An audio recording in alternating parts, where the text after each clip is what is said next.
Good afternoon and hello, HR GovCon friends.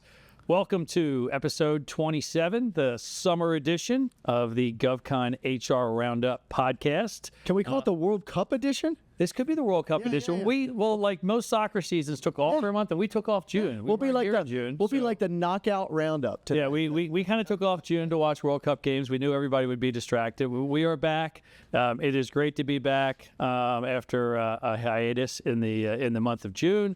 For those of you just joining us, my name is Joe Young. I am the founder and general manager of GovConPay, now a division of iSolved HCM.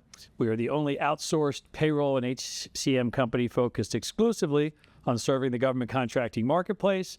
We are joining you live from, Tyson's Corner, Virginia, and the studios of BLC Digital Strategies, the media affiliate of Berenzweig Leonard LLP, and with the support of our producer, Mr. Todd Castleberry. Before we get started, as always, I do want to recognize and thank our sponsor, Berkshire Associates. Berkshire Associates is a leading HR consulting, workforce analytics, and compliance reporting firm focused on transforming workforce data into actionable insights, all while reducing legal and regulatory risks. So special welcome to any Berkshire clients that are joining us for the first time. Great to see you guys. Hope we're having a great summer. Before we jump in, for any first-time listeners, why don't you guys introduce ourselves, the managing partners here at Berenzweig Leonard. Hi, I'm Seth Berenzweig, co-managing partner here at the firm, and I help run our government contracts and corporate transactional practice. Man, you definitely are dressed like the beach today. I mean, you know, I'm still in my sort of stilted. At least I got the colored buttons like Joe does. I have a bathing suit on. Yeah. We'll take your word for it. Keep the camera up top. And I'm how do we cover for that? And I'm Declan Leonard, managing partner here also at Berenzweig Leonard, and I head up our firm's employment law practice. Well, great, guys. Before I forget, if anybody listening today has any questions, please put them in the chat. The team will try and send those to us. Topic today is, it's kind of a grab bag and a catch-all. We got a lightning round. It's going to be a lightning round. We've kind of positioned this as a mid-year compliance check. Slash breaking news. I mean, it's mid-calendar year. We know we're getting to the end of the government's fiscal year. But so far, 2026, no Doge, no government shutdown. Kind of boring. What are we going to talk about? But there's always stuff to talk about. So, start off with you, Declan. What are, some of the key highlights and some of the things that are going on that are affecting some of our HR professionals out there? Yeah, I mean, HR, has been focused for so long on issues related to DEI, and obviously the push against DEI from this administration. And we've covered that. Everyone knows about it. We've covered that. Joe loves that we bring it up ad nauseum perfectly. So it's better to look at so we know DEI is something that the administration is really looking at. What are things that they're looking to combat? And one big thing that we continue to see with the EEOC, Equal Employment Opportunity Commission, is religious discrimination claims. Religion and veteran preferences seem to be very high on the list of this administration, combating religious discrimination. And there's a high-profile case going on right now with Chick-fil-A, the fast food restaurant, fired a manager because the manager asked to be off on Saturdays. We know Chick-fil-A is closed on Sunday. Yeah, much to my chagrin. I'm always pulling in there, and I'm like, God, there's no one at the drive-thru. Normally, there's like 800 cars. So they fired a manager who wanted to be off for the Sabbath on Saturday. Chick-fil-A said that, it's our busiest day. We can't do it. And eventually the EEOC took this former employee's case, and it is really going hard at it. And it's interesting because Chick-fil-A has been associated in some respects with this administration, at least the ownership has. And so it just goes to show how far they are going to combat this. The second thing under this topic is, and this is, as Seth said, a bit of breaking news because we're taping this obviously on Thursday, but on Tuesday, the EEOC voted to end EEO1 reporting. So these are reports for any government contractor. You well know these reports. They are for anybody 50 or more employees for government contractors. It's 100 or more employees if you're just a regular commercial company. It's been going on for 60 years now. It's kind of a cottage industry, actually. There have been companies. Standard reporting software. It's a cottage. Yeah, very much so. Yeah, exactly. Most HCM. Yeah. So they haven't ended it yet, but that's what they voted, and this is the direction it's definitely going. It's important to remember that EEO1s are not like affirmative action reports. Those have already been done away with. We've covered that in the past roundups.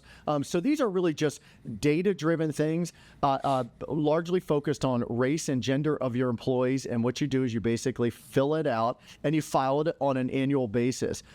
They're looking to do away with that. So the question, I guess, for the HR folks out there is, okay, what do we do? They haven't done away with it. We've got 2025 reporting that would be due. The best advice probably is go ahead and prepare it for your 2025 data. But interestingly, the EEOC has not opened up the portal for you to file that report yet, and I suspect they never will. But just in case they do, you're ready. If not, then fine, shred the report, do whatever you want to do. Just one quick little caveat. There are some states, 4 in particular, that still do require some of this data recording based on race and gender. California, Colorado, Massachusetts, and Illinois. So you're not totally out of the woods if you've got employees or if you're an employer in those areas. Any expectation on when that final decision will be? I think it's open right now for comment for the next 30 days. I think it's going to move quickly. Yeah, and I think probably they won't end up having to do 2025, but we'll see. Interesting. As we mentioned, we know kind of DEI hiring is kind of dead on arrival under this administration. But Seth, what else is kind of in the crosshairs from a diversity perspective? Planning for next year. So as the old saying goes, but wait, there's more.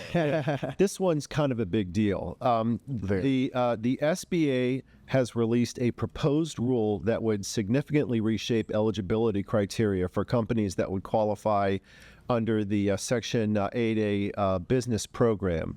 The world of 8A may be completely turned around and flipped on its head because there was a presumption that individuals, by nature of their ethnicity and so forth, were presumptively of a socioeconomically disadvantaged class. And that was the way that things have been running in the normal and ordinary course for years. Now, under this proposed rule, the rebuttable presumption is going to get wiped out. It would formally eliminate the presumption from the federal regulations, and instead, going forward, all individual applicants would have to demonstrate their eligibility by certifying they have experienced discrimination, prejudice, or bias from a government or private entity, or such entity favored a group to which the individual did not belong. So what this means is, with regard to the new way, there's no presumption anymore, but you have to be able to prove that you were discriminated against. You have to be able to prove that you didn't get the contract because you're African American or because you're of Indian ancestry.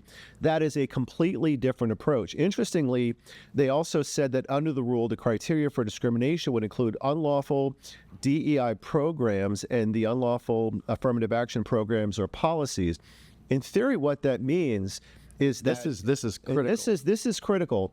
If you are a white male, and if you have been discriminated against under DEI policies, you would qualify under this new standard for the 8A program. Yeah. So a white male-owned government contractor, small government contractor, could submit an application and say, for the last 10 years, I have been denied the ability to bid on certain contracts because I did not fit into the prior version this program. Yeah. So therefore, I am now a disadvantaged contractor who now will get an 8A preference. It's seismic. It's a complete paradigm shift. Yeah. So those who have been in the program are perhaps about to get thrown out, and those who have been on the outside looking in are going to have this new approach. So this is a completely seismic change. Yeah, and so it hasn't happened yet. Right. It's still public comment going on. It closed on July 13th. Yep.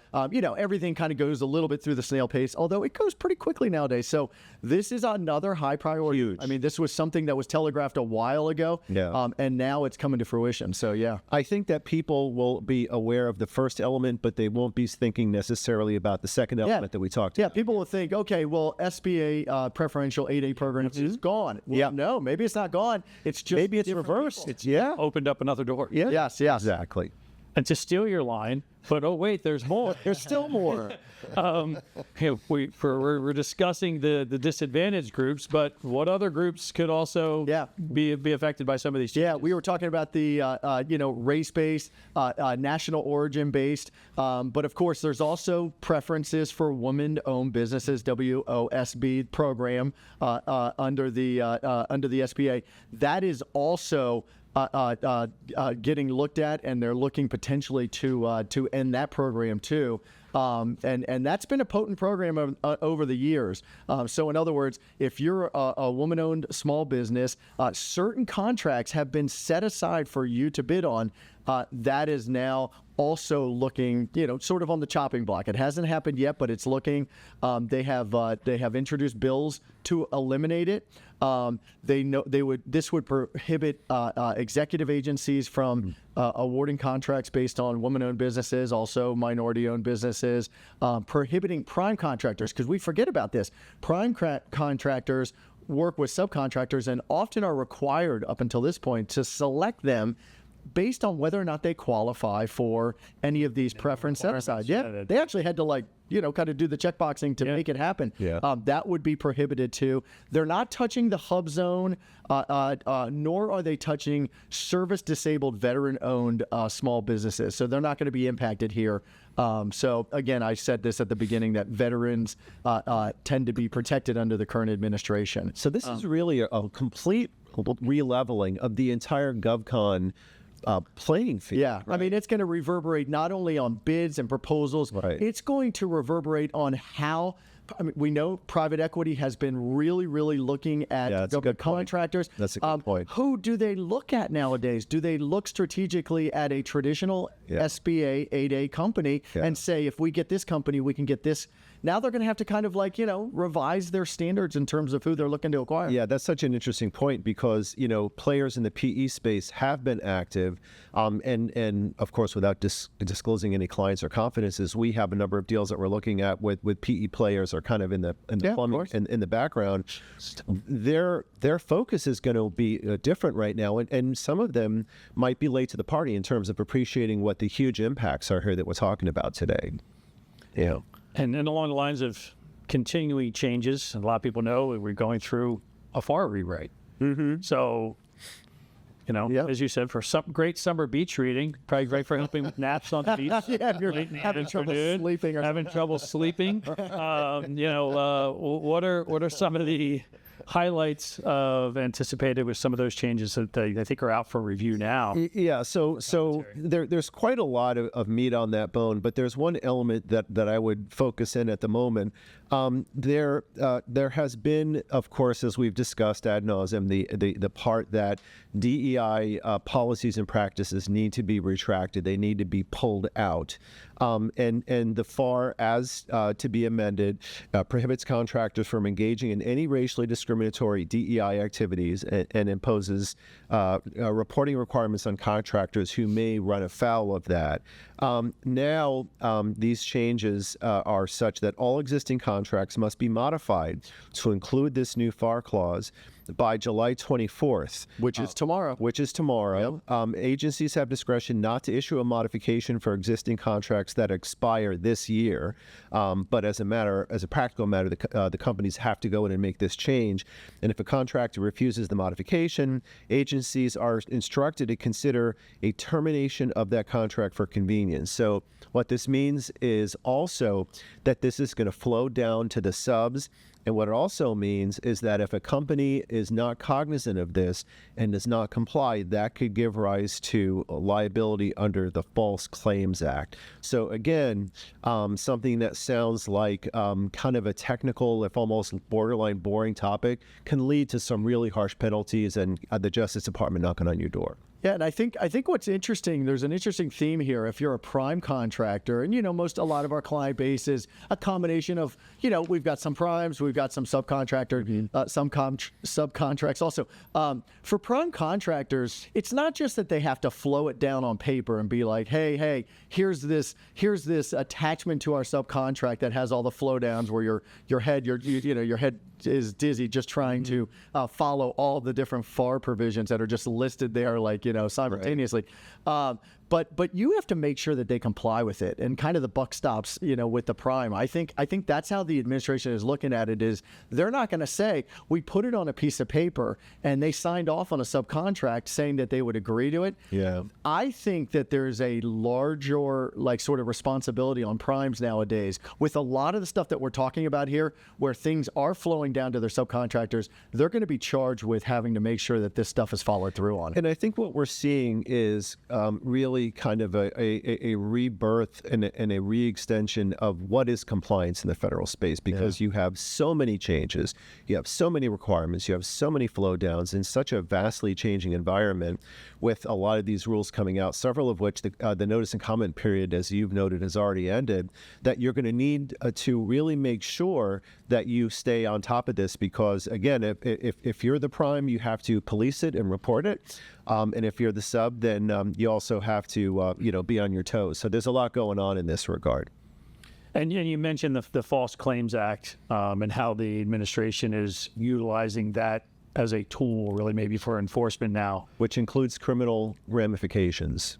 Yeah. So we're starting to see some implementation and some impact of that. What are some recent things that we've seen out there that are a result of that tool? Yeah, I mean, the most high profile one. So we're talking about the False Claims Act. If let's say a contractor certifies that they don't engage in DEI, and the government comes in, looks under the hood, and says, no, that's not true. I mean, and they don't have to come in and do like a on-site audit. They'll look at your website. They'll look at especially for very high-profile companies. And of course, who did they pick? They picked IBM. They picked a very, very high-profile government contractor, derives a lot of revenue from the government, work. And I suspect that they picked a very well-known brand name on purpose to send a large signal to the industry that this is not just a small thing where, we caught this company in Duluth or something like that. They would say we caught IBM engaging in what they say is unlawful DEI. And they essentially claimed that these were False Claims Act FCA violations, and they ended up extracting a $17 million fine against IBM to resolve these claims. And of course, in addition to the monetary amount, which frankly is a drop in the bucket with IBM, but still a large amount. Can you imagine a smaller company getting hit with a multi-million-dollar fine for this? And of course, IBM had to take all kinds of remedial measures, eradicate all these policies. What they were basically saying is that IBM was engaging in preferences towards minorities in many aspects of their workplace. They had training programs, they had leadership certification programs that were open to, let's say, persons of a particular race, particular gender, things of that nature, and that's where the government came against them. They had this thing called diverse interview slates, which favored, they come up with these things. Bingo. Diverse, diverse interview slates. Right. Yeah, and they were high-fiving at the Justice Department when they saw that. Saw that. That's right. That's a smoking gun. Yeah. And so they really came after him and made it a real example of against IBM here. And of course, press releases went out. I read the press release before we came on here, and it is a very kind of a very high-profile and congratulatory press release that this is what they've done to root out unlawful DEI. Again, kind of go with somebody, great high profile. Financially is not going to hurt them, but definitely sets a precedent. Yeah. Puts a message out there that, this is what we're looking for, and, get your act together. It's interesting because a lot of laws get passed in this country, both on the federal and the state level. But the key is not just that they're on the books, that they get enforced. Yeah. And so, and a lot of times you think, this is all, a little bit of smoke and mirrors. We're grandstanding here. But I will say this administration, particularly the second Trump term, said we don't like DEI and we're going to do something about it. And this is an example. They created the Civil Rights Fraud Initiative. We talked about it in one of our prior roundups. So they have a dedicated force that's out there looking at this. I guarantee they're using all aspects of AI to check this. You can implement AI across all places, checking websites, Website language. Yeah. I mean, I don't know if AI is looking for diverse interview slates as a phrase, but I have a feeling they would pick that up pretty quickly. Or we're a company that promotes, equality and diversity in the workplace. Yes. Something some would say is innocuous as that. Is it innocuous? I don't know. People can argue about that, but that's going to get their attention, right? Yes. But as we've said a number of times in past roundups, it is still okay to say we are an equal opportunity employer, because that does pass absolute muster under this administration. Yeah. Interesting. And then kind of our final topic for today, which really probably speaks more to a lot of the CIOs at our companies out there than maybe our HR folks, but definitely has impacted everybody. And obviously big news last week, I think it was on the 13th, the announcement of the suspension of the implementation of CMMC Phase 2. For somebody who, spends a lot of time talking about like what that is. Going to conferences every year. It seems like at every conference for the past 3 years is just inundated with service providers looking to come in to be the auditors for CMMC services, and a lot of fear, uncertainty, and doubt, or sell the FUD. Peddling like I say, FUD. Don't you have a collection of CMMC stress balls that you like swag at all these booths? Yeah, you can fill your room with CMMC. So I can't believe you just said CMMC stress balls. I can't believe you just said that. no longer needed. But that's talking about, because I think a lot of things we talk about is like, maybe you're not going to get checked, but the rules haven't changed. So let's talk about like what when you talk about CMMC, I know people throw around acronyms, especially in this town, like they go out of business. What exactly is this stuff? And I'm kind of asking in many ways because I don't even have a great foundation on it. I know it's cybersecurity, but cyber hygiene. Cybersecurity, cyber hygiene. Obviously rolled out a number of years ago, the past few years, but it was all about like, well, when's this going to be due, and when are we going to have to not just self-attest to that we have this? So CMMC Level 1 has been in place. People have been to self-attest to that. The interesting thing as this came out, the things that I've read on, and I'm certainly not the expert on the cybersecurity technical aspects, but as you read it, I think everybody was like, "Oh my God, CMMC is going away. This is great. Whew, we dodged the bullet. We dodged the bullet there." Yeah. Well, I think the reality is that the requirements of CMMC Level 2 are already in a lot of contracts. They've been in the contracts for the years. They're in the DFARS. They haven't really gone away. One commentator I read said, you still have to do the homework. It's just the homework's not being checked now. Yeah. So, but with that said, I think one thing that I've definitely seen in the industry is this has been obviously a huge distraction as a responsibility. It's been a huge concern from a responsibility from a financial obligation, resources. And I think part of this ruling, at least listening to the SBA, was, hey, this is having an undue impact financially on the small, mid-sized government contractors, potential new entrants to the industry who, I know this administration and the Department of War, they look at Silicon Valley over the years and like, hey, we're not getting as much participation from, maybe our most groundbreaking, cutting-edge companies, because they're like, and you guys are just too hard to deal with. Yeah, there's just too much. This was just something else for people to say, hey, I'll just kind of stay in the commercial space. So I think it's maybe a step back. We'll see how kind of people react to it. But I think it's important for a lot of people to realize that the responsibilities for the compliance maybe necessarily hasn't gone away, but it has given a reprieve from a lot of, because we've definitely working at, like you guys do too, a lot in the small to middle market space, from a financial commitment and investment. There's a lot of other things maybe been put on hold. So like, well, we got to get through this. Dedicate our resources. We've got money going to this. So that may slow some things down, open up some priorities. But I think part of the key stuff is that doesn't mean that the requirements have gone away. And we already talked about earlier False Claims Act and some of the things you read about. Now you get into self-attestation. Now, does that open up potential other false claim requirement situations where people are self-attestation for the contracts that they're in, that they're bidding on? but do they truly meet the Yeah. requirements? What do you think a contractor should do? Well, here's the interesting thing, and just to put a little bit of a finer point on it, the War Department published a memo announcing the immediate suspension of the Level 2 CMMC, originally scheduled to take effect on November 10th of this year, as well as all of those milestones. So now the substance, the underlying substance is still there, but the requirement for hiring outside third-party verifications is no longer going to apply in the short term.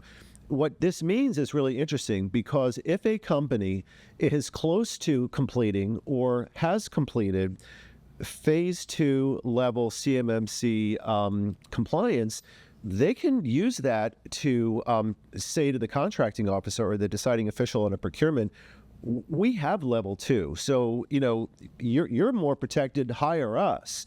Conversely, if there are small businesses that are only halfway through it and they don't want to spend the money to finish it, then they're kind of stuck in a catch-22. So it's a late change, and I think a lot of companies are going to get caught off guard. If you're almost done with the compliance, you might want to consider what the benefits are versus the cost by just finishing the Phase 2 certification. Yeah, definitely. I mean, take what is probably a bit of a disadvantage, the fact that you spent a lot of time and resources. These things, these third-party attestation certifications were very expensive, right? I mean, I think we're talking tens of thousands of dollars. I think, and then time, and I think that was the biggest thing. I think people say, "Hey, this is a 6 to 9 month process." Oh my God, it's tens of thousands of dollars, and I don't want to say it was almost inevitable, but you kind of looked at the landscape and you're like, is there enough time? If everybody said, now I'm going to do this, do they have the time to get it done? Is there enough? I think there was some arguing, there was some debate in the marketplace. Is there enough certified people to do the attestations in the marketplace to do the work that's needed? I think the SBA that was part of their argument, is we also didn't have enough people to do the certifications. Obviously, there's a lot of companies out there and businesses that stood up and put a lot of time and resources, effort in to become credited to do that. Now feel like the rug's been pulled out underneath from them, that they've built a whole business around this. I think there's a lot of strong opinions on both sides of this argument. If you're a player in the PE space and you're listening to today's podcast, what you're coming away with is there's a ground leveling of a change where the gates are going to be opening for a flatter more level playing field for more companies potentially to come in to be able to get the work, and that they're not going to have to comply with some of these requirements, although they will have to comply with others. CMMC Phase 2 is something that may just go away. But for people that are looking to invest in the federal government contract space, these kinds of updates are the things that are critical to stay on top of, because otherwise things are literally changing by the week in the federal space. And this is why these kinds of conversations are so critical. That's right. And if there is private equity that's listening today, yes, this podcast is for sale. Yes, They probably can't. They probably can't. We need a bait and switch yes, sponsor. Yeah, bait and switch. Oh my! On that, or a Spaceball sponsor. Todd, are we editing all this? We don't need a stress. This ain't live, right? Don't need a stress ball sponsor. But thank you, gentlemen. Always good. Covered a lot of ground today. Always, as we said, there's always a lot going on in this space. In addition to the fact that we're like 2 months into the end of the fiscal year, with bid proposals going crazy right now. Yeah. So and and we are going to have, I guess, some finalization of some of this FAR rewrite in the coming days and months. So I'm sure it will continue to give us plenty of fodder for us to cover here with our listeners here on the Roundup. So with that, thank you so much for joining us. We hope you're all having a wonderful and safe summer season. We will be back. We are scheduled for our normally scheduled third Thursday in August, which I think puts us to like the 20th, August 20th. Yes. So we look forward to seeing you then. In the meantime, enjoy your summer and take care.